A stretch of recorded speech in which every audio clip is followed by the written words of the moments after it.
الرحمن الرحیم مرکز الحرمین الاسلامی ستیانہ روڈ فیصل آباد سے آپ کے پسندیدہ پروگرام فتاوی آن لائن کے ساتھ میاں طاہر حاضر خدمت ہے۔ اسلامی تعلیمات اور سوال و جواب کا یہ پروگرام ہر روز آپ کی خدمت میں عصر تا مغرب پیش کیا جاتا ہے، مختلف کیبل نیٹ ورک پر دکھایا جاتا ہے۔ اس پروگرام کی ریکارڈڈ سی ڈی مرکز الحرمین الاسلامی ستیانہ روڈ فیصل آباد سے دستیاب ہے۔ اگر آپ کو بھی کوئی دینی، روحانی، معاشی، معاشرتی یا کاروباری مسئلہ درپیش ہو اور قرآن و سنت کی روشنی کے اندر آپ اس کے صحیح اور حل کے متلاشی ہوں تو ہمارا ٹول فری نمبر نوٹ کر لیجئے 08011117777۔ آپ کی طرف سے آنے والی فون کالز اور براہ راست پوچھے گئے سوالات کے جوابات معروف مذہبی اسکالر، ممتاز عالم دین، مصنف، مجدد، محقق مفتی مولانا محمد اسحاق حافظہ اللہ مرحمت فرماتے ہیں۔ مولانا، ہمیں سب سے پہلا سوال موصول ہوا ہے کہ دلوں کی کیفیت کے حوالے سے بھائی نے سوال پوچھا ہے کہ بعض اوقات تو میرا دل کرتا ہے کہ میں جماعت کے ساتھ نماز ادا کروں، بہت دلجمی کے ساتھ اللہ کے ساتھ تعلق میرا قائم رہتا ہے، لیکن کچھ ہی دنوں کے بعد میرا یہ تعلق کچھ ٹوٹا ٹوٹا سا نظر آتا ہے۔ نماز پڑھنی مجھے بوجھ اور مسجد کی طرف جانا میرے دل پر بوجھ سا لگتا ہے، تو مجھے کوئی وظیفہ بھی بتائیے، اور کیا یہ میری حالت نفاق کی طرف نہیں مجھے لے جا رہی؟ وضاحت فرما دیجیے۔ کوئی شک نہیں کہ یہ نفاق اور فسق کا آغاز ہی ہے۔ اس کیفیت سے چھٹکارا حاصل کرنا چاہیے، ورنہ پھر جیسے علماء نے کہا کہ المعاصی بریز الکفر، کہ گناہ نہیں ہوتے، وہ کفر کے قاصد ہوتے ہیں۔ وہ اطلاع دیتے ہیں کہ اب کفر کی طرف تو جا رہا، اور وہ بظاہر اگر نام بھی زبان سے انکار کرے، معاشرہ کے دباؤ کی وجہ سے نہ کہہ سکے کہ اللہ رسول نہیں، مگر اندر سے وہ مطمئن ہو جاتا کہ یہ ساری چیزیں ڈاؤں گے، نہ کوئی اللہ نہ آخرت ہے، نعوذ باللہ کفر تک نوبت پہنچ جاتی ہے۔ استحلال معصیت جس کو کہتے ہیں نا، کہ گناہ اس کو اچھا لگنے لگتا ہے، یہ بات کفر ہی ہوتی ہے۔ وہ دنیا میں بے شک مسلمانوں میں شمار ہو، آخرت میں نہیں، وہ مسلم ہوگا، کافر ہو۔ اس سے بچنا چاہیے۔ گناہ اس وقت تک کی گناہ جب وہ شرمندہ ہو، جان چھڑانے کی کوشش کرے، پھر خیر ہے، پھر ابھی اس میں زندگی کی رمق ہے۔ اور اگر اس نے گناہ کو پسند کر لذت آتی ہے اس میں اور چھوڑتا ہی نہیں، پھر یہ خطرے کی گئی۔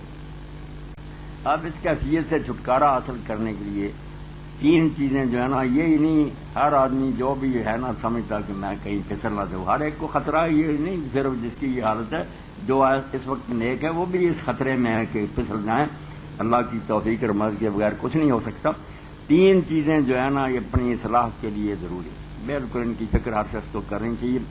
ایک تو ارادے کی مضبوطی، ول پاور جو ہے نا، پہلے آدمی اپنا ارادہ پختہ کرے کہ نہیں کرنا میں، اور اگر اندر سے زور بھی کرے نا نفس، تو مولانا مفتی رحمۃ اللہ علیہ نے بہت اچھی بات کی قرآن و سنت سے لی کہ یہ کفارے جو مقرر ہوئے ہیں کہ یہ غلطی ہوتی ہے یہ کفارہ، تو اسی طرح آدمی اپنے اوپر خود کفارہ عائد کر لے کہ اگر میں اپنے وعدے پر قائم نہ رہا اور دوبارہ مجھ سے یہ غلطی ہوئی نا، تو بے شک ہوتی رہے، مگر وہ چھوٹے سے چھوٹا اپنے میں عائد کر لے کہ 5 روپے 10 روپے میں ضرور اللہ کی راہ میں دوں، خود اپنے اوپر۔ اور یہ احضرت الانفس شح، قرآن کہتا ہے کہ نفس چونکہ بخل پر پیدا ہوا، بہت کنجوس ہے آدمی، اس لیے 1-2 بار ہی پیسے دیے نا، پھر اس فیصلے سے نہ ہٹے۔ خود ہی ابلیس نے کہا یار چھوڑ یہ گناہ، اتنے پیسے کہاں دیتے رہیں گے، چھوٹ جائے گا۔ تو ایک تو یہ ہے کہ آدمی پختہ ارادہ کرے اور اپنے اوپر کوئی جرمانہ عائد کر لے کہ اگر میں یہ کام نہیں چھوڑوں گا تو اتنے پیسے اللہ کی راہ میں دے دیا کروں، انشاءاللہ آزما کر دیکھیں شفا ہو۔ اور دوسری بات یہ ہے کہ وہ اللہ سے دعا کرتا ہے، اس سے بغیر چارہ نہیں۔ اور اس سلسلہ میں ایک دعا جو اللہ کے رسول علیہ السلام نے سکھائی اور میرے کہنے پر کئی لوگوں نے وہ لکھ کر اپنے میز پر لگا رکھی ہے، اللہم الہمنی رشدی واعذنی من شر نفس۔ یہ ہر وقت چاہیے زبان پر رہے۔ دہرائیے کہ کال لے۔ جی السلام علیکم۔ وعلیکم السلام۔ جی بہن کہاں سے بات کر رہے ہیں؟ بکر سے۔ بکھر سے بات کر رہے ہیں۔ 2-3 مسئلے پوچھنے تھے۔ جی پوچھ رہے ہیں۔ کیا لیٹ کر قرآن پڑھنا درست ہے یا نہیں؟ لیٹ کر قرآن کریم پڑھنا درست ہے یا نہیں؟ کس وقت؟ جس وقت بھی۔ لیٹ کر ہی پڑھتے ہیں نا. آپ نماز کی بات کر رہے ہیں یا عام حالات کی؟ عام حالات کی. تو قرآن مجید تو بچی دیکھ کر پڑھنا ہی ہوتا ہے. اگر کسی کو حفظ نہیں تو ظاہر بات وہ قرآن مجید کو دیکھ کر ہی پڑھے گا, اور دیکھ کر پڑھنے کو اس کو زیادہ ثواب ہوگا, کمی نہیں ہوگی, زیادہ ثواب ہوگا. قرآن مجید کے حروف بھی دیکھے گا, زیارت ہوگی حرفوں کی, پڑھے گا بھی. تو بالکل قرآن مجید دیکھ کر پڑھا کریں. نہیں لیٹ کر. لیٹ کر. ہم سب نے یہ سمجھا کہ آپ دیکھ کر کہہ رہی ہیں, اسی لیے طاہر صاحب بھی پوچھے. لیٹ کر پڑھیں کوئی حرج نہیں. اللہ نے جیسے قرآن میں کہا نا, یذکرون اللہ قیاما وقعودا وعلی جنوبہم, کہ اہل ایمان اللہ کو کھڑے بیٹھے لیٹے ہر حال میں یاد کرتے ہیں. تو قرآن مجید بھی اللہ کی طرف سے ذکر ہے. اللہ کا انا نحن نزلنا الذکر, اس کو بھی پڑھے. باقی بے ادبی جو ہے وہ تو الگ بات ہے, کوئی بے ادب آدمی کرے ایسا وہ الگ ہے. یہ جو ہے کہ تھک جانے کی وجہ سے یا لیٹ کر وہ آرام کی خاطر لیٹ جاتا اور پڑھتا رہتا, وقت آرام بھی کر لے اور قرآن مجید بھی پڑھتا جی. لیٹ کر پڑھ سکتے. اور کیا سوال تھا؟ کیا سجدہ قرآن لازمی ہے؟ نہیں, یہ قرآن مجید میں جو سجدے آتے ہیں نا, ہاں جی. یہ لازمی نہیں ہے. ایک نیک کام سکھایا گیا کہ جب آئے یہ آیت تو سجدہ کرے تو بہت اچھی بات ہے, ورنہ چھوڑ بھی سکتا ہے. کبھی کبھی اگر نہ بھی کرے تو کوئی گناہ نہیں ہوتا. اگر سجدہ کریں اور دعا کتنی مرتبہ پڑھنی چاہیے؟ سجدہ کریں تو دعا کوئی نہیں آئی اس میں. اگر یاد ہو تو پھر وہ ساجدہ وجہ للہ وہ 3 بار پڑھنی آئی. 3 بار پڑھنی ہے نا؟ 3 بار. اگر وہ نہیں یاد تو پھر بے شک سبحان ربی الاعلی کہہ لیں, کوئی بات نہیں. اور کچھ بھی نہ کہیں, صرف سر سجدے میں رکھ دینا, سجدہ تلاوت اس سے بھی ہو جاتا. اچھا ٹھیک. کیا تسبیح ایک ہاتھ سے کرنی چاہیے یا دونوں ہاتھوں سے؟ نہیں, دائیں ہاتھ سے کی جائے تو یہی. اچھا, دائیں ہاتھ سے کرنی چاہیے. اگر دونوں ہاتھ استعمال کریں تو؟ نہیں, کوئی گناہ نہیں, مگر جو سنت اور بہتر طریقہ وہ دایاں ہاتھ. اچھا. کیا نماز تراویح آدھی رات کو اور آدھی صبح کو پڑھنی درست ہے؟ ہاں, ساری رات میں پڑھ سکتا, تھوڑی تھوڑی کر کے بھی. عشاء کے بعد سے لے کر نا فجر تک وقت ہے اس کا. اچھا, شکریہ. اللہ خیر سے. یہ دعا میں یاد رکھیے گا. جزاکم اللہ احسن الجزا. اللہ خیر سے. کیا کریں. دوسری دعا جو میں نے بتائی نا, کہ اللہم الہمنی رشدی واعذنی من شر نفس, اس سے نہیں بے نیاز ہونا چاہیے. بالکل اس کو حرز بنائیں, اپنا تعویذ بنائیں کہ اللہ ہر وقت میرے دل میں رشدی, میری ہدایت کے خیالات جو ہیں وہ ڈال. واعذنی من شر نفسی, اور میرا نفس جو مجھے بتا. بہت اعلیٰ دعا اللہ کے رسول علیہ السلام نے سکھائی ہے. اس کے علاوہ بھی پڑھتا رہے, اللہم مقلب القلوب ثبت قلبی علی دینک, اللہم مصرف القلوب صرف قلبی علی طاعتک. دل سے رو رو کر کے اللہ میں کدھر جا رہا ہوں, لٹتا جاتا ہوں. اور تیسری جو بہت ضروری چیز ہے وہ یہ کہ اپنی صحبت تبدیل کرے. جن ساتھیوں کے پاس بیٹھتا, حضور نے فرمایا جن کے پاس آدمی بیٹھتا انہی کا دین اختیار کر لیتا. اس لیے ساتھی جو ہے نا, یہ کوئی معمولی بات نہیں, پوری طرح جانچ کر فیصلہ کرنا چاہیے کہ میں کن کے پاس بیٹھتا ہوں. آپ نے نیک ساتھیوں کی مثال عطار کیجیے. ادھر فروش کے پاس بیٹھو گے, خریدو گے نہیں تو خوشبو تو آئے گی. برے کی مثال جھونکنے والے کیجیے کہ وہ آگ بھڑکا رہا, دھواں تو آئے گا ہی نا, اگر جلو گئی. تو یہ ہے کہ برے کے پاس بیٹھنے سے صحبت صالح ترا صالح کنات, صحبت صالح ترا صالح. اور وہ حدیث پاک جو 100 آدمی قتل کرنے والی, وہ یہی ہے. تو نیک آدمی نے کہا یار 100 گناہ کی کوئی بات نہیں قتلوں کی, تو بستی چھوڑ, بروں میں تو رہتا ہے, وہاں جائے گا پھر اسی ماحول میں رنگا جائے گا. ہجرت کر وہاں لے کر نیکوں کی بستی کی طرف چل پڑا. تو اس لیے یہ 3 کام جو نا, کہ پہلے تو خود پکا ارادہ, دوسرا اللہ تعالیٰ سے مدد مانگنا, اور تیسرے جو ہے نا اپنے ساتھی ہم نشین ان کو بدلنا. یہ کرے گا تو انشاءاللہ اللہ ہاتھ پکڑ لے گا, بچا لے گا, ورنہ پھر گہرے سمندر میں ڈوب جائے گا, اس کا نام و نشان بھی نہیں ملے گا. جی جی, السلام علیکم. وعلیکم السلام. جی مولانا صاحب ہیں؟ جی جی مولانا ہے. مولانا صاحب, میں نے آپ سے پوچھنا تھا کہ کچھ لوگوں کو نا میں نے دیکھا ہے کہ وہ نا قرآن پاک پڑھ رہے ہوتے ہیں تو بس نظروں سے پڑھ رہے ہوتے ہیں, مطلب ان کے ہونٹ بھی نہیں ہل رہے ہوتے. تو اس طرح قرآن پاک پڑھنا ٹھیک ہے, یا صرف انگلی پھیر رہے ہوتے ہیں اور مطلب منہ سے ادا نہیں کر رہے ہوتے؟ دل کے اندر. ہاں, دل کے اندر, یا پھر صرف دیکھ کے پڑھ رہے ہوتے ہیں اور منہ ان کا بند ہوتا ہے. اس طرح ہو جاتا ہے, مطلب ثواب وغیرہ مل جاتا ہے؟ نہیں, اس طرح پڑھنے سے بیٹا اس کو قرآن پڑھنا نہیں کہتے, نہ قرآن کی تلاوت کا اجر انہیں ملے گا. باقی ان کا جو ہے نا کہ قرآن مجید کو یاد رکھنے کے لیے دیکھنا کہ مجھے حفظ رہے یا اس طرح کی نہیں کوئی حفظ نہیں، ویسے عام ہی لوگ پڑھتے ہیں نا. ہاں عام پڑھیں تو نہیں سارے بیٹھ کے پڑھ لیتے ہیں. زبان تو ہلنی چاہیے نا، ہونٹ ہلنے چاہیے تو نہیں نا تلاوت ہے. اچھا ایک میں نے یہ پوچھنا تھا کہ نا کہتے ہیں کہ ٹیک نہیں لگانی چاہیے قرآن پاک پڑھتے ہوئے. اگر بندے نے زیادہ قرآن پاک پڑھنا ہو تھک جائے تو نہیں ٹیک لگا لے یا لیٹ کر بھی پڑھ لے کوئی بات نہیں. یہ نا پابندیاں لگائیں، یہ کوئی بے ادبی نہیں. وہ تھک گیا سہارا لیتا تو اس کے دل میں جو اللہ کے کلام کا احترام ہے جس کی وجہ سے وہ ذوق شوق سے پڑھ رہا ہے، اس نے بے ادبی کیا کرنی ہے. اللہ نے جب کہہ دیا کھڑے بیٹھے لیٹے ہر حال میں اللہ کو یاد کرو، ایسا نہیں کہنا چاہیے. ٹیک لگا سکتے ہیں. اچھا ایک میں نے یہ پوچھنا تھا کہ نا بعض جگہ ایسی ہوتی ہیں کہ مطلب کہتے ہیں نا کہ پاک ہو جگہ نا، مطلب کچھ جگہ ایسی جیسے صوفہ وغیرہ پیشاب وغیرہ کر دے تو اب وہ دھل بھی نہیں سکتا، تو وہ صوفہ ناپاک ہو گیا، تو اب اگر اس کے اوپر بیٹھ کے قرآن پاک پھر ہم نہیں پڑھ سکتے یا پھر کپڑا وغیرہ بچھا لیں اوپر. وہ تو باجی ایسا ہے کہ کچھ دنوں کے بعد خشک ہو جاتی ہے نا جگہ. ہاں جی خشک کر لیتے ہیں نا آپ اس کو اچھی طرح، تو خشک ہوگی تو پاک ہو گئی. پاک ہو گئی، پاک مطلب اس کے اوپر کپڑا وغیرہ بھی بچھا لیں گے نہ بھی بچھائیں تو ہاں بھی بچھائیں کوئی بات نہیں، بچھا لیں تو آپ کی مرضی، ورنہ وہ پاک ہی پاک. اگر آپ سمجھتی ہیں کہ وہ جگہ ناپاک ہے تو کپڑا بھی ناپاک جگہ پہ بچھائیں گی اور پھر وہ بھی ناپاک ہو گیا. نہیں وہ نہیں ناپاک ہوگا. مطلب خشک ہوگا نا گیلی جگہ اور پھر وہ کپڑا بھی تار ہو جائے پھر ہوتا نا، ورنہ تیر تھا اس نے کیوں ناپاک ہونا. سوکھی ہوئی جگہ پہ اگر خشک جگہ اور کوئی گندگی بھی پھیلی وہاں ہم کو جان ماز بچھا دیں تو جان ماز نہیں پاک ہوگا، وہ نیچے جگہ ناپاک. جگہ پاک ہی رہے. ہاں جگہ پاک. جی چلو ٹھیک ہے، شکریہ بہت. اللہ تعالیٰ خیر سے رکھے، مہربانی. جی ہماری بہن ہے ڈاکٹر ساجدہ افتخار، جی انہوں نے ایک سوال پوچھا ہے کہ ہم نے ایک مکان خریدا بیچنے کے لیے، اتفاق سے اس کی قیمت صحیح نہیں مل رہی تھی تو ہم نے کرائے پر دے دیا. اب سال گزر گیا، مکان ہم نے بیچنا ہے لیکن ابھی چونکہ گاہک نہیں مل رہا ہے، کرائے پر بھی دیا ہوا ہے، تو ہم پر زکوٰۃ کس طرح کی کس نوعیت کی واجب ہوگی؟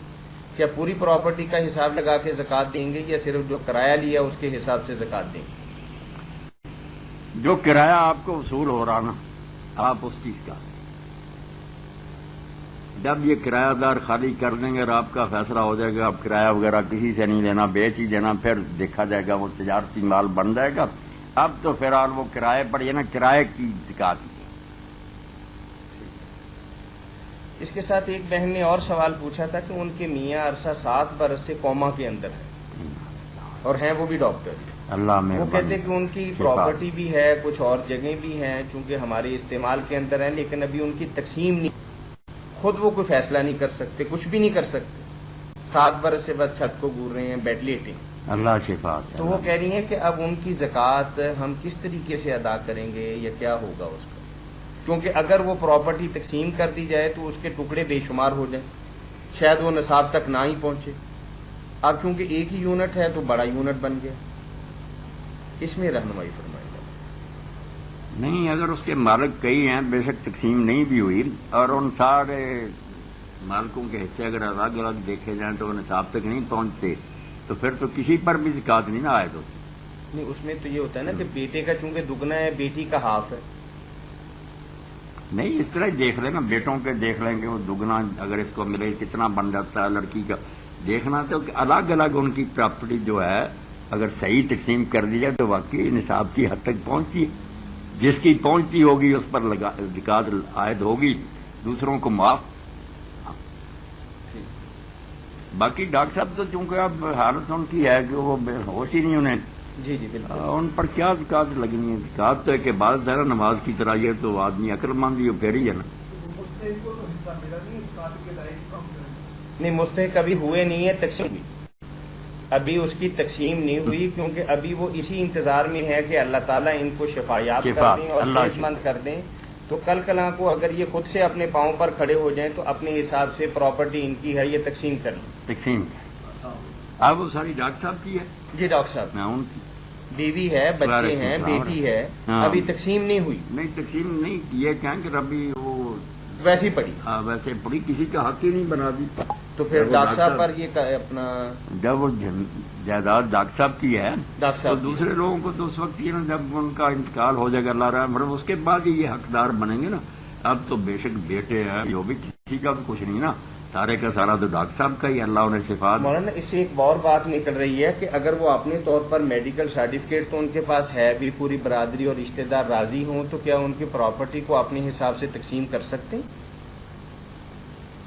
نہیں، تقسیم جو ہے نا زندگی میں یہ تو کسی کو کرنے کا حق نہیں، وہ خود صاحب جائیداد تقسیم کر دے تو بعد، ورنہ ترکہ تو موت کے بعد ہی بنتا نا کہ وہ چھوڑ جائے پھر لوگ تقسیم کریں۔ نہیں، مطلب انہیں اسپیشل کیس جو ہے ان کی جو پوزیشن ہے عرصہ 7 برس سے، مطلب چونکہ اللہ تعالیٰ نے انسان کو اشرف المخلوقات بنایا، عزت بخشی ہے، ورنہ ان کے اندر جان ہی جان ہے، باقی حرکت نہیں ہے مولانا۔ اللہ رحم تندرست۔ اب اس کے بارے میں کیا مطلب بات؟ نہیں، بے شک کوئی حالت ہو ہمیں دعا شفا بھی کرنی چاہیے، مگر انتقال سے پہلے تو کسی کا حق نہیں نہ بنتا جائے، نہ یہ خود تقسیم نہیں کر سکتے، اپنے حساب سے کچھ نہیں کر سکتے۔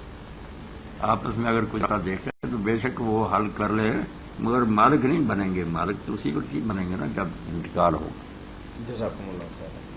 یعنی ان کی جو مکان انہوں نے خریدا ہے اس کا جو کرایہ ہے اس کے اوپر زکوٰۃ ہے، مکان کے اوپر نہیں۔ جب بک جائے گا تو پھر حساب کر کے اگر سال گزر گیا تو بالکل انشاءاللہ نا پھر بعد میں۔ ہمارے ایک بھائی نے فون کر کے دین کے حوالے سے رہنمائی ہم سے چاہی ہے۔ وہ فرماتے ہیں کہ میری شادی ہونے والی ہے، مجھے کسی عالم نے سے پہلے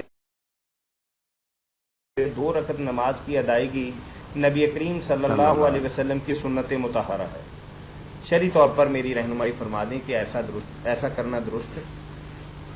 نماز تو ہر وقت کی اچھی بات ہے، اس کو کیسے روک سکتے ہیں، مگر یہ جو کہتے ہیں نا کہ سنت ہے ایسا کرنا چاہیے اس وقت سے، یہ نہیں کوئی ثابت چیز، اس پر عمل کی ضرورت نہیں۔ حضرت فاطمہ علی کے بارے میں ایسی باتیں لوگ کہتے ہیں، وہ سب کمزور روایتیں، کوئی نہیں ثابت۔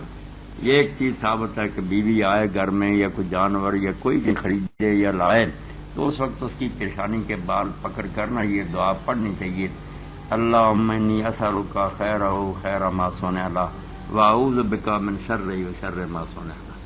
میں اللہ تو سے مانگتا ہوں کہ اس چیز کی طرف سے مجھے خیر ہی ملے، اور جس مقصد کے لیے بنائی گئی ہے اس کی بھلائی نصیب ہو، اور جو اس میں شر ہے یا اس کے لیے کوئی آگے جا کر خرابی کا امکان ہو اس سے مجھے بچا۔ یہ ٹھیک، یہاں سے بال پکڑ کرنا یہ دعا ضرور کرے، صحیح حدیث میں بالکل ٹھیک۔ بارک اللہ فیک۔ ایک بہن نے سوال پوچھا ہے کہ میری بیوی کا اور میری والدہ کا زیور اکٹھا ہے، عمر کے اس حصے کے اندر ہیں، کبھی میری بیوی پہن لیتی ہے کبھی میری والدہ پہن لیتی ہے، اب وہ 7.5 تولے سے زیادہ ہو رہا ہے تو کیا اس پر زکوٰۃ ہوگی؟ جبکہ الگ الگ رکھا جائے تو 7.5 تولے کسی ایک فریق کا نہیں بنتا۔ اصل میں تو وہ الگ الگ یہ ٹھیک ہے، آپس میں پیار اور محبت رہنا اچھا ہے، اللہ ایسا ہی رکھے، تو وہ پہن لینے سے نہیں ملکیت بدل جاتی۔ بیوی کا الگ ہے، ماں کا الگ ہے، اگر وہ الگ الگ سارے نہیں پہنچتے تو کسی پر زکوٰۃ نہیں لگتی، دونوں پر زکوٰۃ نہیں آئے۔ اکٹھا کریں تو پھر بے شک اکٹھا کریں یا دو چیز، وہ تو پہننے کی حد تک یہ نا، جی جی، ورنہ مالک بیوی الگ ہے، ماں الگ ہے، دونوں کا الگ الگ مال۔ جی السلام علیکم۔ السلام علیکم جی، نسیم بول رہا ہوں جی، میں خیابان کالونی سے۔ جی مولانا صاحب سے پوچھنا تھا کہ آپ دنیا دار آدمی ہیں، یہ رحمتوں کا مہینہ ہے تو کچھ بتائیں، ہم بھی اللہ اللہ کریں۔ ہلو جی جی سن لیا۔ جی جی، اس میں تو نسیم بھائی کوئی شک نہیں، رحمتوں کے خزانے اللہ تعالیٰ نے ان دنوں نے لٹانے شروع کیے ہوئے، رحمتوں کا مہینہ۔ جی جی، مگر سب سے پہلی بات تو یہ نا کہ انسان کو چاہیے یہ چھوٹی موٹی نیکیاں جو ہیں ان کی بجائے پہلے بنیادی بات جو ہے نا کہ نماز 5 وقت، اس کا خیال کرے کہ یہ پڑھ رہا باقاعدگی، اگر پڑھ رہا تو الحمدللہ بہت اچھی بات ہے، ورنہ اس کوتاہی کو دور کرے، 5 وقتہ نماز پڑھے اور ہمیشہ کے لیے پڑھے، یہ نہیں کہ رمضان کوشش تو ہم ہمیشہ ہی کر رہے ہیں جی، پڑھتے ہیں۔ پڑھ رہے ہیں تو الحمدللہ اللہ توفیق دے، بہت اچھی بات ہے۔ نسیم صاحب شاید رمضان المبارک کے حوالے سے کوئی خاص وظیفہ خاص وظیفہ جو اگر وہ آپ پوچھنا چاہتے ہیں تو خاص وظیفہ تو کوئی نہیں، بس روزے ہیں، قرآن مجید کی تلاوت ہے، رات کے نفل ہیں، مسکین لوگوں کی امداد ہے، ان کو آپ مہیا کریں ایسا سرمایہ کہ وہ بھی اپنے گھروں میں اچھے طریقہ سے روزہ رکھ سکیں۔ یہ ان دنوں کی بہت بڑی نیکی ہے کہ جو لوگ صاحب سرحد نہیں ہیں ان کی امداد کی جائے۔ کوئی تھوڑا بہت اللہ اللہ کرنے کا بھی بتا دیں۔ ہاں، اللہ اللہ کرنا جو ہے نا وہ بھی آپ کیا کریں، اللہ اللہ جو ہے ان میں سے 2-3 چیزیں تو ضرور کرنی چاہیے نا آدمی کو، ان کو دائمی اپنا وظیفہ بنا لے. پہلے تو اللہ ہے، اس کے لیے لا الہ الا اللہ جو ہے اس کو پڑھے، یا لا الہ الا اللہ وحدہ لا شریک لہ لہ الملک و لہ الحمد وہو علی کل شیء قدیر. یہ 100 پڑھنا چاہیے. حضور نے کہا 100 جو پڑھ لے ہاں کوئی کسی وقت بھی سمندر کی جھاگ کے برابر بھی گناہ ہو گئے، عقیدہ توحید کو پڑھے اور دل میں بخش دے گا. تو یہ 100 مرتبہ نا آپ عادت بنا رہے لا الہ الا اللہ. اس میں جو زیادہ کلمے بڑھائے وہ نہیں، صرف لا الہ الا اللہ وحدہ لا شریک لہ لہ الملک و لہ الحمد قدیر. اور ایک جو ہے نا آپ نے فرمایا کہ قرآن مجید کے بعد انسان کی زبان سے جو کچھ نکلتا ہے ان میں 4 کلمے اللہ کو سب سے پیارے ہیں، جن کو ملا کر پھر پڑھ لیا جاتا ہے سبحان اللہ والحمد للہ ولا الہ الا اللہ واللہ اکبر ولا حول. نہیں آگے نہیں پڑھ، آگے نہیں بس اللہ یہ 4 بس لا الہ دوبارہ دوہرا سبحان اللہ والحمد للہ ولا الہ الا اللہ واللہ اکبر. میں نے کل ہی بتایا تھا کہ روایتوں میں آتا کہ ہر نماز کے بعد اگر کوئی جگہ بدلے بغیر اسی طرح تحیات کی طرح بیٹھے بیٹھے 30 بار یا 40 بار یہ کلمہ پڑھنے کے بعد جو اللہ سے مانگے گا اللہ اس کی حاجت پوری کرے. بالکل اللہ کے رسول نے فرمایا کہ ان 4 کلموں سے زیادہ قرآن کے بعد اللہ کو کوئی شے پہلے احب الکلام اللہ اربع. یہ 4 اور یہی 4 ہیں جو صلاۃ التسبیح میں سکھائے گا کہ اگر وہ 4 رکھنے پڑھے تو ان میں یہ 300 بار پڑھے تو اس کے لیے بھی بہت خوشی کی خبر سنائی گئی. اپنے چچا کو حضور صلی اللہ علیہ وسلم نے فرمایا کہ چچا میں تجھ کو ایک تحفہ دیتا ہوں. تو بڑی بات ہے ان دنوں میں رات اور دن کسی وقت بھی، بلکہ تہجد کی رکھتے ہیں جو ان میں سے 4 کو اس لیے سے پڑھ لے 2 کر کے کہ میں صلاۃ التسبیح پڑھوں. وہ تہجد بھی ہو جائے گی، صرف پڑھنے کا بدلے گا کہ تسبیح زیادہ.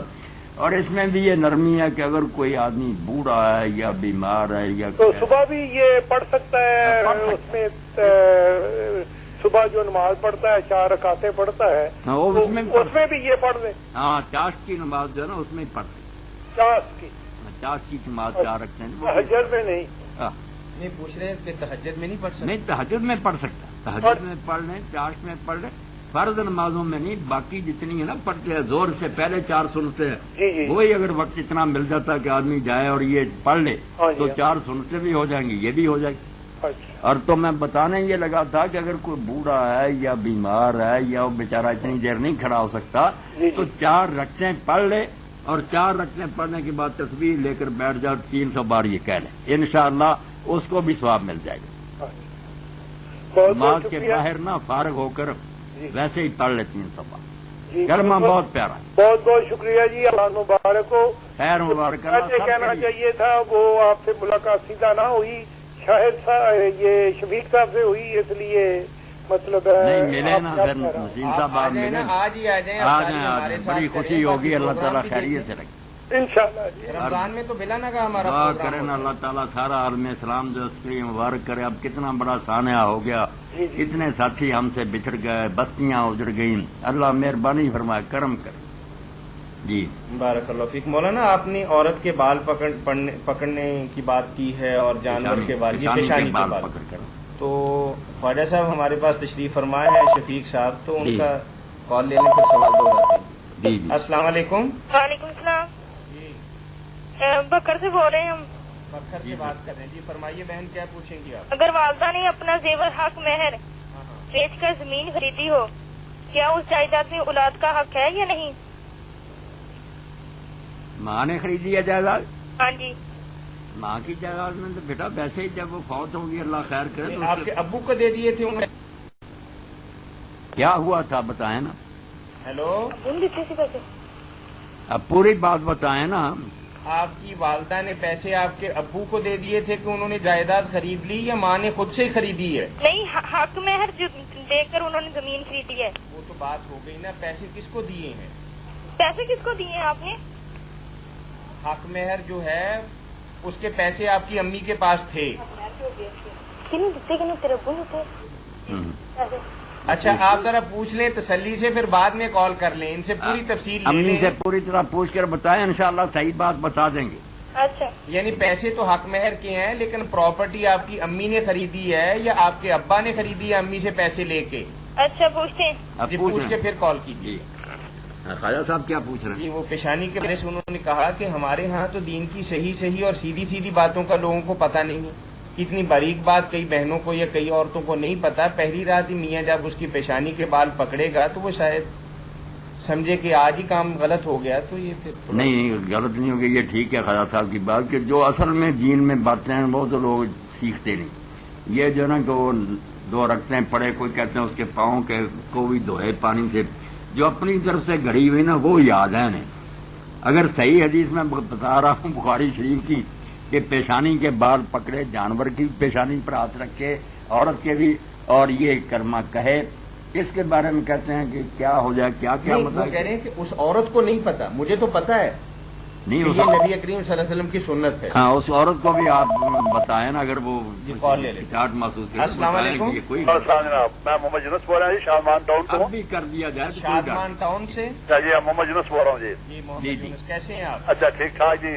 اچھا پرابلم یہ ہوئی ہے، پرسوں ترابیاں تو بعد سارے مولوی صاحب نے جدو وطر پڑھانا شروع کیتے ہیں نا، جی کسی نے کہا کہ جدو انہوں نے وطر واسطے اللہ دعا قنوت واسطے اللہ اکبر کیا، دعا قنوت پڑھنے کا رکوع سے چلے گا.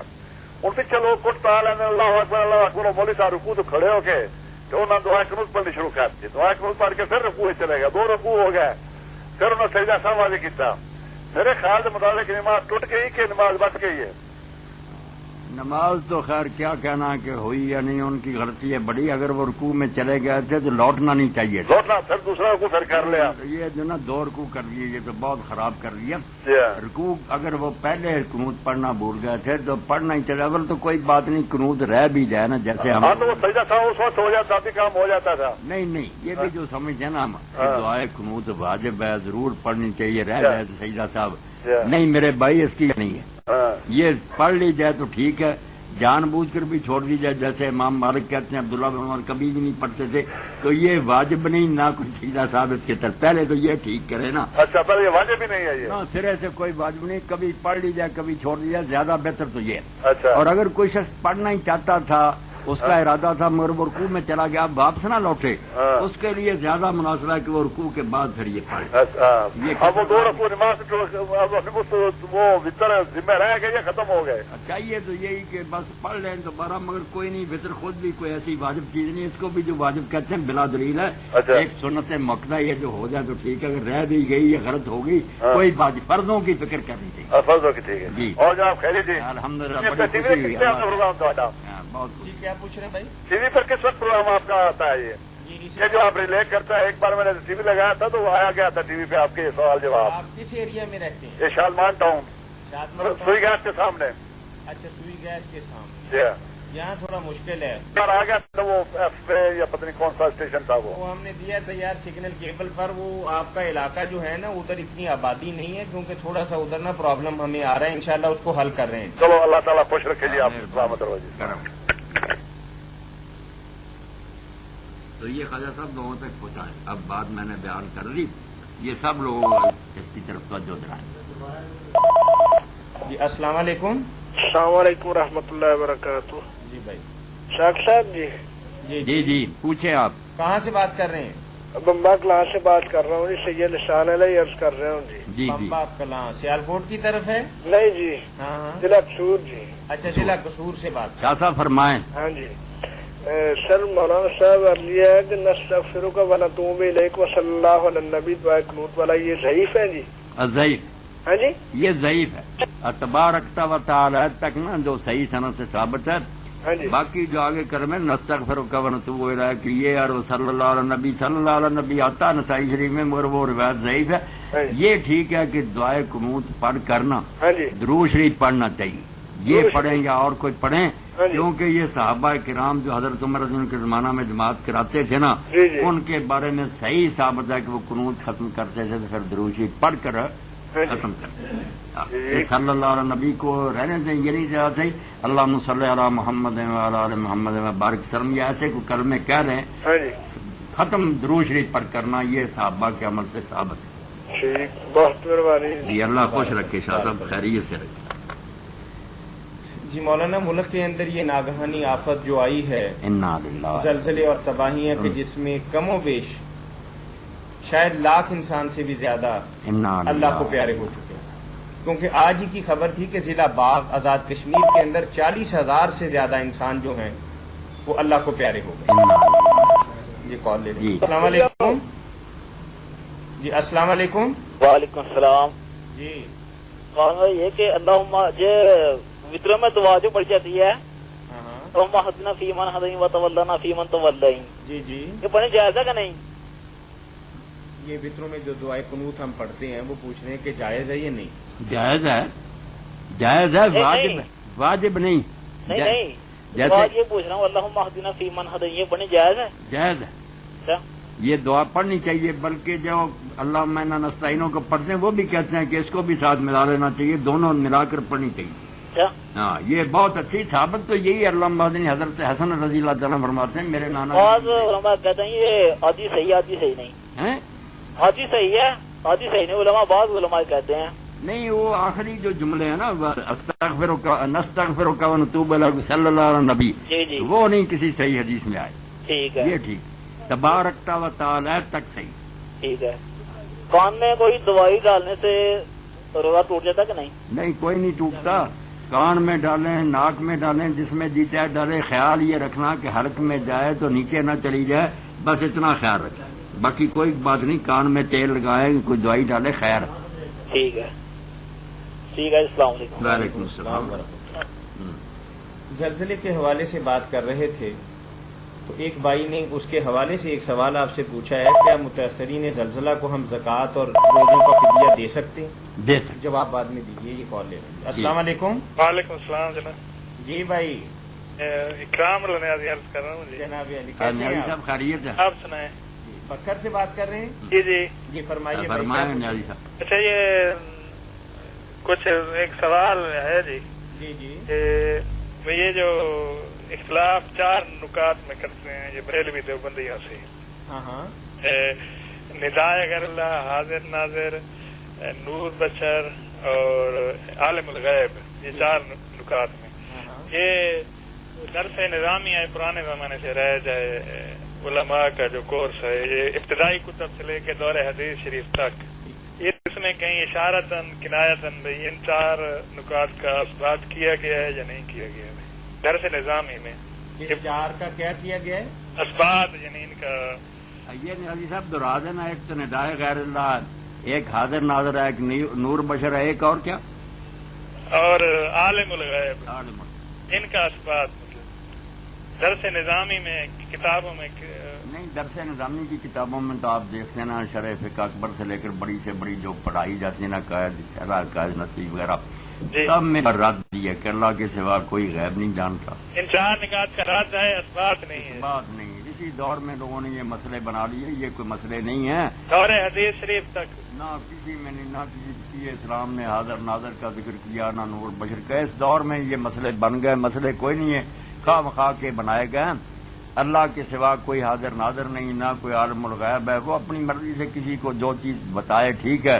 انبیاء علیہ السلام کو وحی کے ذریعے بہت غیب کی خبریں دیتا ہے، اس کا انکار تو کوئی نہیں کرتا، مگر عالم الغیب کے خود ہی پھر وہ جاننا شروع کر دے اور ہمیشہ جانتا ہو، یہ نہیں کوئی اللہ کے سوا، یہ چیز نہیں ہے۔ نہیں، یہ کوئی نہیں چیزیں، نہ اللہ کے سوا کسی کو مدد کے لیے پکارنا چاہیے۔ ندا بھی کئی طرح کے نیازی صاحب، ایک تو ہم درود السلام میں پڑھتے ہیں السلام علیکہ ایھا النبی، ہے تو وہ بھی ندا۔ اس طرح اگر الصلوۃ والسلام علیکہ یا رسول اللہ کو درود شریف میں پڑھتا اور سمجھتا ہے حضور کو یہ پہنچ رہا ہے تو وہ کوئی بات نہیں، وہ سلام عقیدت ہے۔ وہ تو ہم اقبال کو، قائد اعظم کو بھی جب موسم آتا ہے تو نظمیں لکھی ہوتی ہیں قائد اعظم، اور چیز ہے ایک استغاثہ کے طور پر پکارنا کہ اللہ کے رسول ہمیں شفا دے، ہمیں رزق دے، ہمیں یہ کر، یہ تو سامنے بھی آپ کی موجودگی میں بھی حق نہیں تھا، کچھ آگے ہم غیب رہتے ہوئے یہ کریں، تو فرق کرنا چاہیے۔ یہ نکاح صحابہ میں بھی نہیں ہے، نہ فقہ کی کتابوں میں نہیں، رد ہے ان کا۔ اچھا، یہ ان کے مطلب درس نظامی میں بھی بلکہ رد ہے، رد ہے۔ دیکھیں نا آپ، فقہ کی کتابوں میں تصریح لکھا ہے کہ جو شخص نکاح کے موقع پر اللہ رسول کو گواہ بنائے، قاضی خان میں اور سارے یہ در المختار میں بھی سب مسائل میں لکھا کہ جو یہ کہے نا کہ اللہ رسول کو، وہ کافر ہو جاتا، اور وجہ اس کی یہی کہی کہ اس نے یہی سمجھا نا کہ رسول اللہ غیب جانتے، یہ ذکر کیا، اور یہ عقیدہ قرآن کے خلاف ہے، ملا علی قاری رحمۃ اللہ علیہ صاحب کہتے ہیں وذکر الحنفیہ تو تصریح ہم بالتکفیر بے اعتقاد ان نبی صلی اللہ علیہ وسلم یعلم الغیب. حنفی علماء نے تو وضاحت سے یہ بات لکھی ہے کہ وہ شخص کافر ہی ہو جاتا ہے جو یہ عقیدہ رکھتا ہے کہ رسول اللہ غیب جانتے. لے معارضۃ قول تعالی قل لا یعلم من فی السماوات والارض غیبا، قرآن کے ساتھ ٹکر لے رہا کہ اللہ کہتا آسمان زمین والوں میں کوئی غیب نہیں جانتا، وہ کہتا جانتا. یہ کہہ دے تو ٹھیک ہے کہ اللہ جب چاہتا ہے غیب کی خبریں بتاتا ہے، اس کا نہیں انکار. جی میرا مقصد یہ بھی تھا بھائی وہ جو کورس ہے درس نظامی کا اس میں بھی یہ رد ہے. اچھا دفتر بھرے ہوئے ہیں. چلیے ایسا بہت شکریہ آپ کے کال پر. اچھا جناب. جی متاثرین زلزلہ کے حوالے سے مولانا. متاثرین زلزلہ اس وقت سب سے بڑھ کر حقدار ہیں زکوٰۃ اور صدقہ فطر اور دوسرے ہمارے جو ہے نا صدقات ان کے، بلکہ ان سے آگے بڑھ کر بھی جس کو اللہ نے دیا یہ تھوڑا فضل ہے کہ ہم خیریت سے بچے ہوئے، ان کا کچھ بھی نہیں رہا تو ہمیں زیادہ سے زیادہ جو ہے نا پیٹ کاٹ کر بھی ان کی مدد کرنی چاہیے. گھر نہیں رہے، لوگ فوت ہو گئے، اللہ ان کی مدد فرمائے. السلام علیکم. سب سے بہتر مصرف اس وقت یہی ہے، چھوڑے یہاں کے لوگوں کو یہ جی بھائی کرتے ہی ہیں. جی السلام علیکم. وعلیکم السلام. جی بھینس کے گوشت کھانے کا قرآن و حدیث میں ذکر ملتا ہے؟ بھینس کا گوشت کھانے کا قرآن و حدیث سے کوئی ذکر ملتا ہے؟ جی بھائی بات میرے بھائی وہ کیا کرے، رمضان شریف کے دینے وقت تھوڑا ہوتا ہے جو یہ کام کھانے پینے کی بات کریں گے نہیں نا؟ کھانے پینے کی نہیں، یہ شرارتی بات. یہ اس لیے کہ جب ہم کہتے ہیں کہ یہ چیزیں بدعت ہیں، ناجائز ہیں یا یہ نئی تقلید چاہیے تو یہ شوشے کے طور پر، السلام علیکم. یہ پھر شوشے کے طور پر لوگ کہہ دیتے ہیں کہ آپ پھر دکھائیں بھینس کا گوشت کھانا کہاں قرآن حدیث میں لکھا. یہ مناظرہ باز اور جھگڑالو لوگوں کی بات ہے. آپ بھائی میرے بھائی صاحب سن لیں کہ اللہ نے ایک بات جو کہہ دی اس سے سارے ہمارے مسئلے حل ہو گئے. اب کوئی ہمیں تنگ نہیں کر سکتا. فصل علیکم ما حرم علیکم ربکم، تمہارا رب جو اس نے حرام کرنا تھا وہ تفسیر سے بیان کر چکا. اب اس ایت سے پتہ چل گیا کہ جو حرام نہیں کیا وہ آٹومیٹک حلال ہو گیا. اب اس ڈھونڈنے کی ضرورت نہیں، حرام دیکھنا چاہیے کہ حرام میں تو نہیں آیا. اگر حرام میں نہیں آیا تو حلال، کیونکہ اللہ کہہ چکا کہ حرام میں نے تفسیر سے بیان کر دیے. جب ان میں نہیں آیا تو حلال تو ہوا. اور جو اللہ نے قرآن پاک میں یہ بات کہی کہ اللہ نے جو زمین میں خلق لکم ما فی الارض جميعا، زمین میں جو کچھ سب تمہارے لیے پیدا کیا. اب اس میں سے صرف وہ چیزیں چھوڑیں گے جو اللہ حرام کہہ دے، ورنہ وہ کہتا سب کچھ تمہارے لیے. جو حرام کہتا وہ لائے گا دلیل کہ کہاں اللہ نے ہمیں روکا، ورنہ اللہ کی سب نعمتیں ہمارے لیے. ہم فراخ دلی سے کھائیں گے، بحثیں کرنے والے بحثیں کرتے رہے، دودھ پیئیں گے، گوشت کھائیں گے، کوئی شے حرام نہیں. جب ہمارے رب نے نہیں حرام کی کس طرح کر سکتے؟ جی جی بھائی کچھ اور تو یہ صاف آیت جو ہے نا قرآن پاک یہ ہے کہ یاد رکھ لیں جی کہ جو حرام کرنا تھا وہ اللہ تفسیر سے بیان کر چکا. جی ٹھیک ہے جی.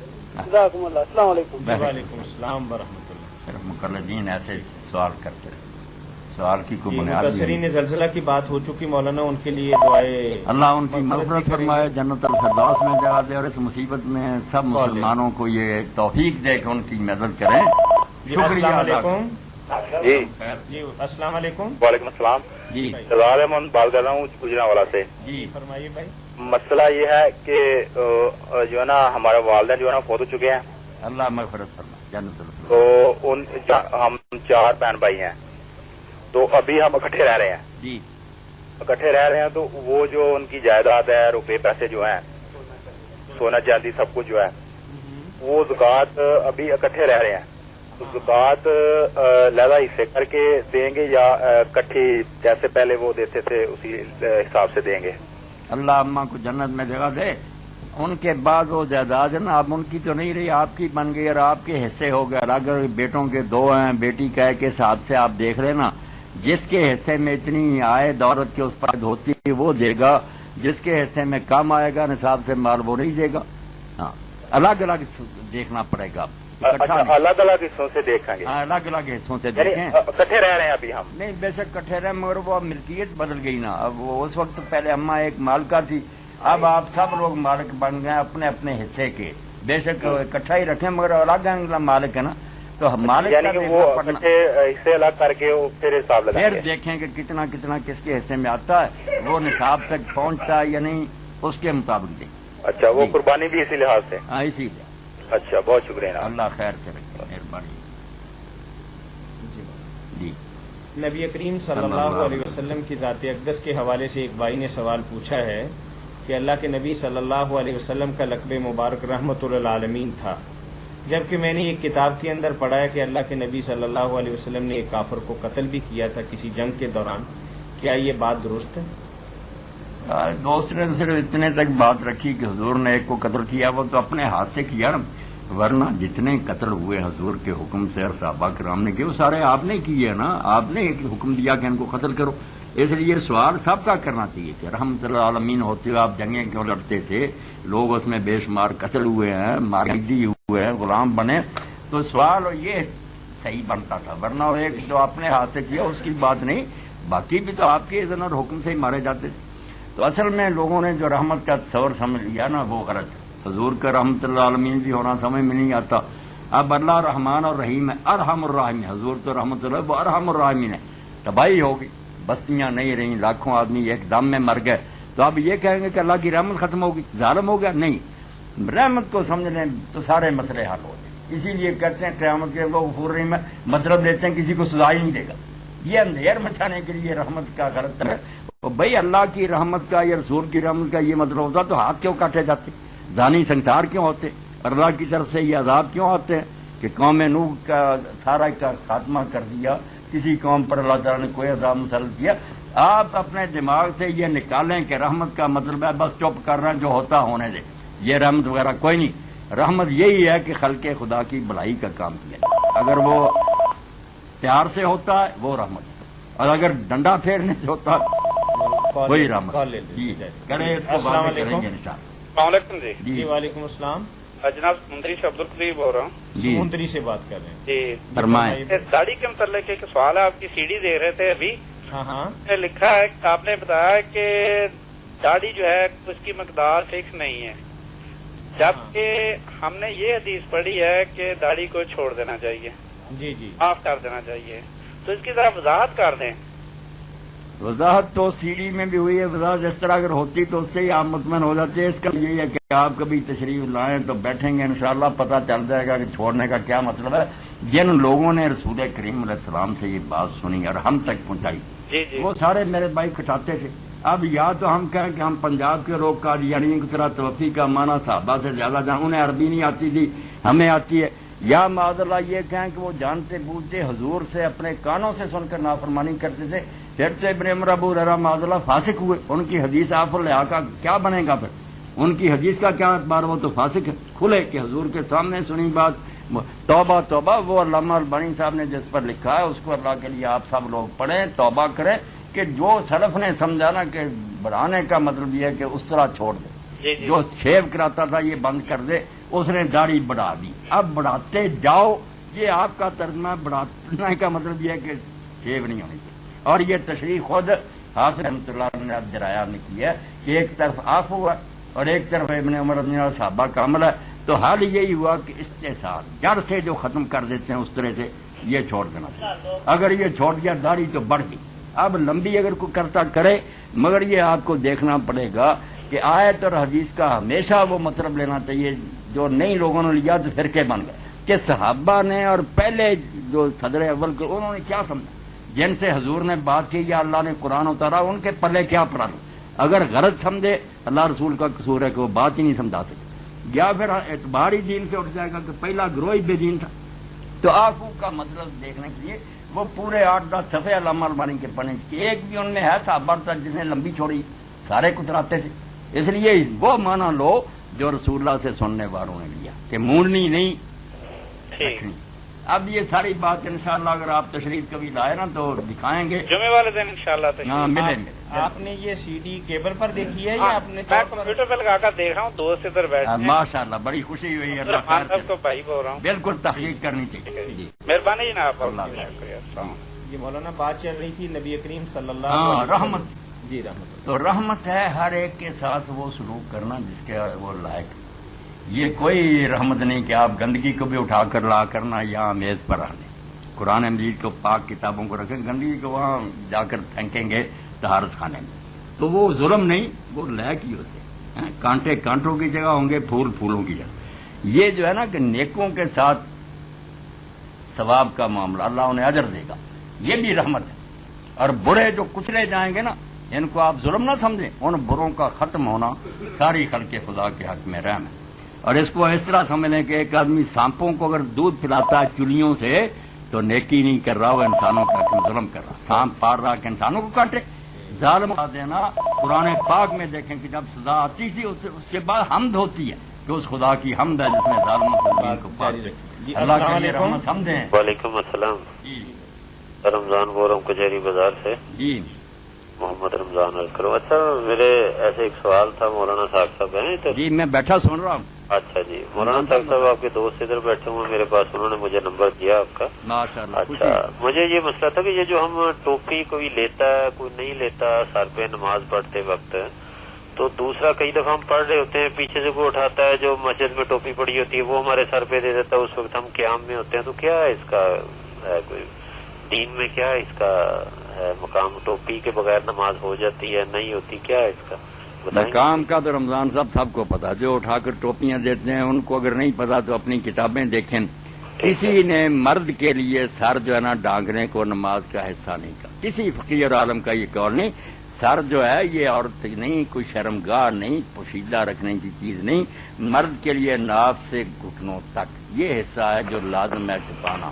اس کے علاوہ اگر وہ کرتا بھی نہیں پہنتا نا, آپ تو سر کی بات کرو نا, کرتا بھی اتار کر پاس ہی رکھ دے اور اکیلے تہبند میں نماز پڑھے, کوئی نہیں روک سکتا. فی ہزار واحد حضور نے پڑھی, حضرت جابر پڑھ رہے تھے, کپڑے سے سیاب موضوعات المشرب ایک ہی چادر میں.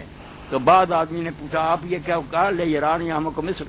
میں اسی لیے کر رہا ہوں تیرے جیسے بے وقوف دیکھیں انہوں نے پتا چل جائے کہ مرد کے لیے نماز میں جو لباس ضروری ہے وہ صرف ناف سے گھٹنوں تک. باقی کوئی اچھا لباس پہنتا ٹھیک ہے, کرتا وغیرہ بسم اللہ, مگر سر تو بالکل شامل نہیں. نہ سر کا کوئی درجہ نہیں, نہ کوئی زیادہ ثواب نہ مستحب کچھ نہیں. بلکہ اگر نیت کر لے یہ کہ میں اپنے فخر کا لباس اتارتا ہوں, جو پگڑی تھی نا وقار کا چودھر کا نشان, میں اللہ کے سامنے جا رہا ہوں, میری کیا چودھر, کوئی وقار نہیں. دیکھیں گے امام ابو حنیفہ رحمۃ اللہ عالمگیری اٹھا لیں, اور مولانا احمد رضا خان رحمۃ اللہ علیہ نے خود کہا, لوگوں نے کہا ہندوستان میں کچھ لوگ پیدا ہو گئے وہ ننگے سر نماز پڑھتے ہیں اور کہتے ہیں ہم آج ہی کے لیے کر لیں. تو انہوں نے کہا وہ تو بہت اعلیٰ کرتے ہیں, اس لیے ٹوپی بھی گر جائے تو اٹھانی نہیں.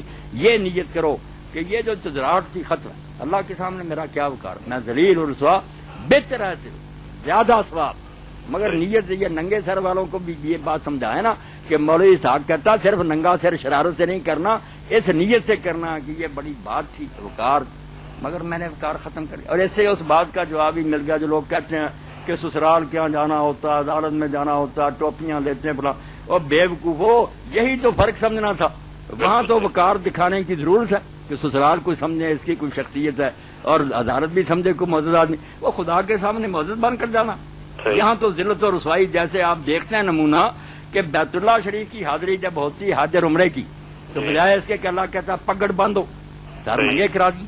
یہ برائی ہوتی, اسی لیے سر ننگے کرائے کہ یہاں کسی چزراہٹ کی ضرورت. اتار دو تاج اور سارے اپنی پگڑیاں ٹوپیاں, میرے تم حقیر بندے ہو. بالکل صحیح. اچھا دوسرا میرا ایک چھوٹا سا ایک اور کوشچن ہے جی, کہ بعض دوست پوچھتے ہیں, میرے بھی ہے یہ, کہ جب ہم بیٹھتے ہیں اتحیات پڑھتے ہیں تو اشہد ان محمد سے جب انگلی شہادت کی ہم اوپر کرتے ہیں جی, تو بعض دوست احباب ایسے ہوتے ہیں جو مسلسل اس کو ہلاتے رہتے ہیں تا وقت کے جب تک وہ سلام نہیں پھیر لیتے. جی. تو اس کا کیا ہے یہ؟ اس بارے میں رمضان صاحب میں جو صحیح سمجھتا ہوں دلیل کی روشنی میں, وہ تو یہی بات ہے کہ ایک تو اٹھانی شروع سے چاہیے, یہ نہیں کہ وہاں جا کر اٹھائے. جب وہ اتحیات کے لیے آدمی بیٹھے تو بایاں ہاتھ تو ویسے ہی رکھے, دایاں جو ہے نا بند کر کے انگلی جو کلمے والی اٹھا رہے شروع سے اتحیات للہ سے اٹھا رہے اور سلام تک اٹھائے رکھے.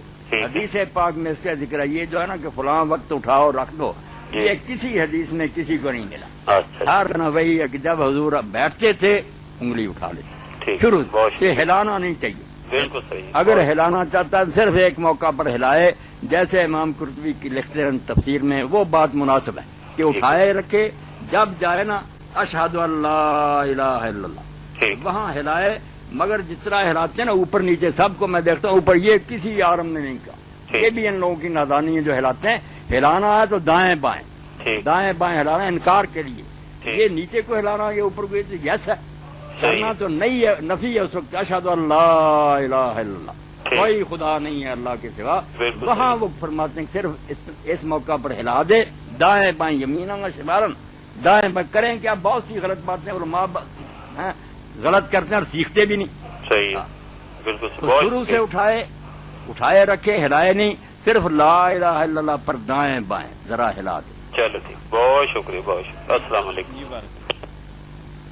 رحمت للعالمین صلی اللہ علیہ وسلم کے حوالے سے وہ بات ہو رہی تھی میرے درمیان میں. یہی بات یاد ہے کہ اکثر لوگ جو نا وہ دین لیتے ہیں، بس کوئی لفظ پڑا اپنی مرضی سے بات شروع کرتی. بھائی دین جو ہے شروع سے آ رہا ہے تعامل. بھائی جو ہلاتا ہے وہ امام مالک اور اس کے پیروں، ان سے پوچھنا چاہیے تھا. باقی تو ہلاتے نہیں. کہ تم ہلاتے تو کس طرح ہلاتے؟ اوپر نیچے اگر دنیا کی کسی کتاب میں لکھا مجھے دکھا دو. تم نے اپنی طرف سے کر لیا. اگر ہے تھا تو شروع سے یہ آ رہا تھا الفقر المذاہب کہ دائیں بائیں اس طرح، اور بالکل وہ نفی بنتی انکار کہ اشہد اللہ الہ الا اللہ. جی یہ رحمت اللہ. جی تو رحمت کے بارے میں آپ بھی دل میں بٹھا لیں کہ سزائیں دینا، عذاب نازل کرنا، یہ کوئی رحمت کے خلاف نہیں بلکہ عین رحمت ہے. اور اس کو دنیاوی مثال سے سمجھ لیں کہ ڈاکٹر اگر کسی کی ٹانگ کاٹ دیتے ہیں یا ہاتھ کاٹ دیتے ہیں یہ دیکھ کر کہ کینسر ہو گیا، سارے جسم کو یہ خراب کر دے گا، تو آپ لوگ یہ سمجھتے ہیں کہ وہ ڈاکٹر وہ ظالم ہے؟ کوئی عقل کا اندھا یہ سمجھتا؟ کیا سمجھتے ہیں کہ مریض کے حق میں وہ انتہا درجے کے مہربان.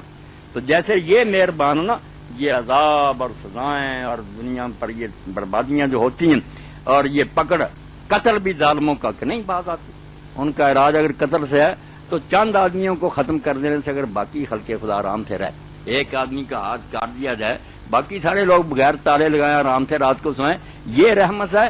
یا کوئی بات نہیں چوری ہوگی چھوڑ دو، تو روز چوری کرنے لگے اور بھی لگ جائیں گے چوری کرنے، پھر ٹھیک ہے. تو رحمت کا ہی غلط معنی سمجھ لیا کہ رحمت نام ہے لوگوں کو کھلا چھوڑ دینے کا. نہیں، رحمت یہی ہے کہ اگر وہ اچھے ہیں تو ان سے اچھا برتاؤ کرو، اور برے ہیں تو سادی رحمت اللہ علیہ کی یہ بات نوٹ کر لیں. پاگل نہ بنے دیندار لوگ کہ بیوقوف سمجھے لوگ کہ یہ تو معاف ہی کرتے.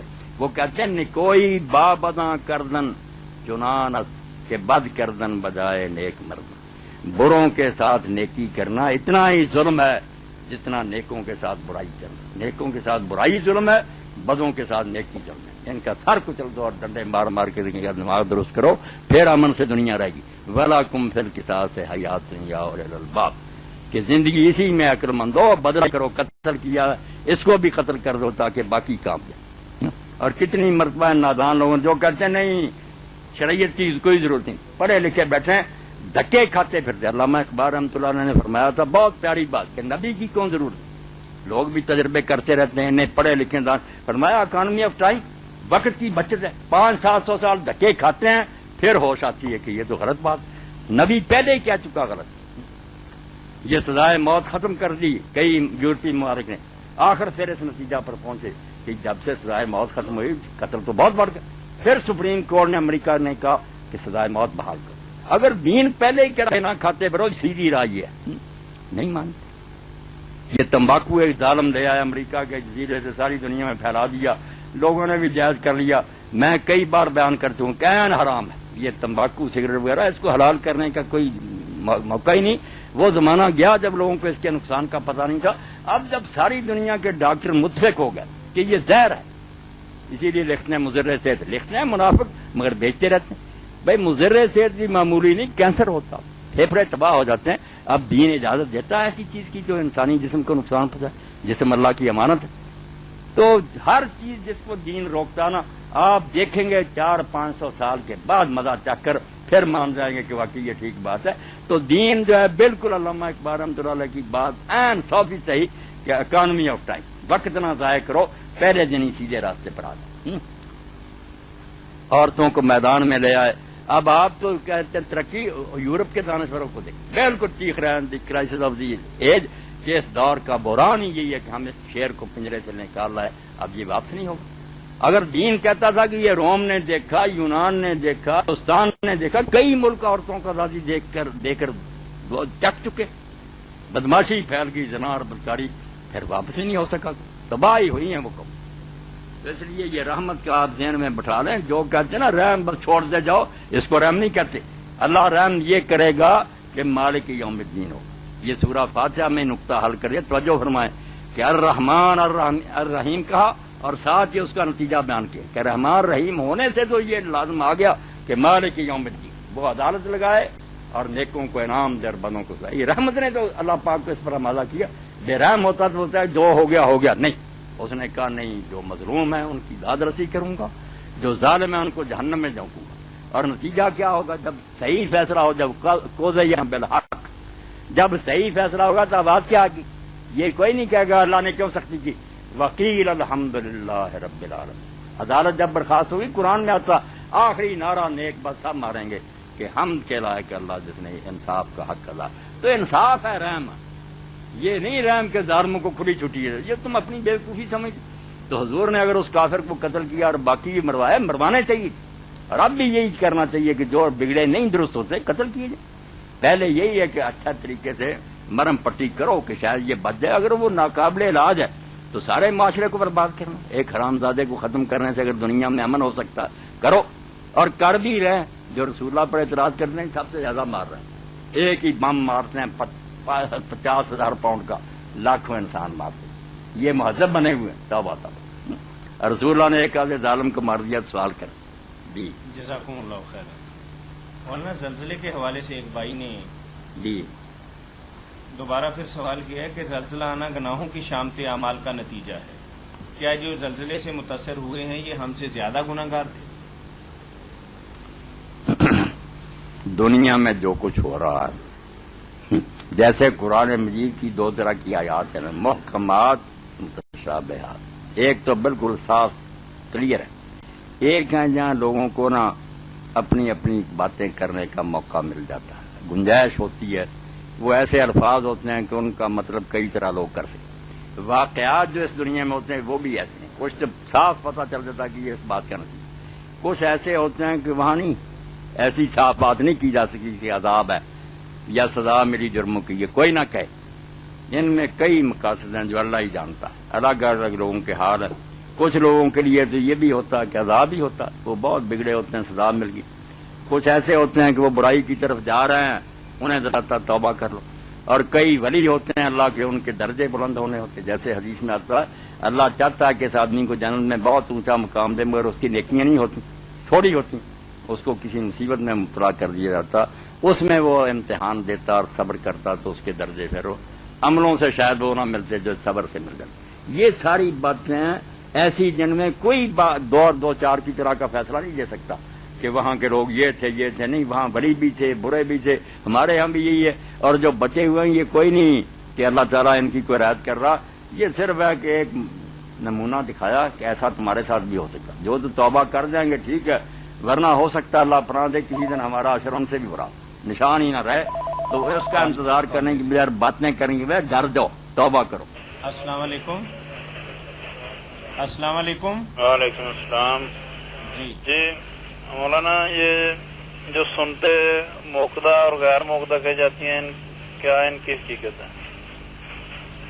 یہ بہت سی اس طرح ہیں جو میرے بھائی کتابوں میں آ گئی نا. یہ فرض ہے، یہ واجب ہے، یہ سنت موقدہ ہے، یہ غیر موقدہ ہے، یہ مستحب ہے. اس سے لوگ پریشانی میں مبتلا ہو گئے. صرف دو تو کیٹیگریاں، ایک فرض ہے، ایک نفل. جو چیزیں ایسی ہیں کہ ان کا حساب اللہ کرے گا، جو لوگ نہیں کرتے ان کے سزا کا اندیشہ ہے. جیسے فرض روزے رمضان شریف کے، اس طرح 5 نمازیں ان کی جو رکھتے ہیں 17، یہ فرض ہے. ان کے علاوہ سب نفل ہیں. اب جو نفل کبھی زیادہ پڑے حضور نے اس کو لوگ موقدہ کہنے لگے، جو کبھی کبھی پڑے غیر موقدہ. یہ بانٹ آپ ہی کی ہے. 15 رکھتے ہیں مولانا کس چیز کی؟ حکم یہی ہے ان کا کہ جو پڑھے ثواب ہوگا، جو نہیں پڑھے گا پوچھے گا نہیں اللہ کہ کیوں نہیں پڑھے. ایک رکعت بھی نہ پڑھے، بے شک نہ پڑھے، اس کو کوئی عذاب نہیں، نہ اس کی گرفت. رمضان شریف کے علاوہ کبھی کوئی روزہ نہ رکھے کوئی گرفت ہوگی. وہی سنتوں کی طرح کی، حالانکہ وہ حضور صلی اللہ علیہ وسلم سوموار جمعرات کا روزہ رکھتے تھے، وہ بھی سنت موقدہ، اس کا نہیں ذکر کریں گے. روزے جو رمضان شریف کے بڑی مشکل سے رکھتے نا، یہ نماز کی رکعتوں کا چکر چلاتے رہیں گے کہ سنت موقدہ چھوڑ دی. حالانکہ سیدھی بات ہے کہ فرضوں کے علاوہ باقی آپ کریں گے سبحان اللہ اجر بہت ملے گا. نہیں کریں گے پرسش نہیں ہوگی، بالکل حساب نہیں ہوگا. موقدہ بھی یہی ہے، غیر موقدہ بھی یہی ہے، وطر بھی یہی. وطر بھی کوئی شخص پڑھتا ہے. یہ ساری بات حضرت سعید بن المسیب نے کلیئر کر کے سید التابعین نے بیان کی کہ لوگوں حضور نے فجر کی نماز کے ساتھ 2 رکعتیں پڑھی ہیں، اگر تم پڑھو تو اچھا، نہ پڑھو تو کوئی نہیں. زور کا بھی کہا، وطر کا، پوری تفصیل سے ایک ایک بات کو کہا. جزاکم اللہ خیر. اس کے ساتھ ہی ہم اس پروگرام کے روح رواں مربی اور سرپرست مفتی مولانا محمد اسحاق مدذلہ العالی کے شکر گزار ہیں، جو آپ کی طرف سے آنے والی فون کالز اور راست پوچھے گئے سوالات کے جوابات مرحمت فرما رہے تھے۔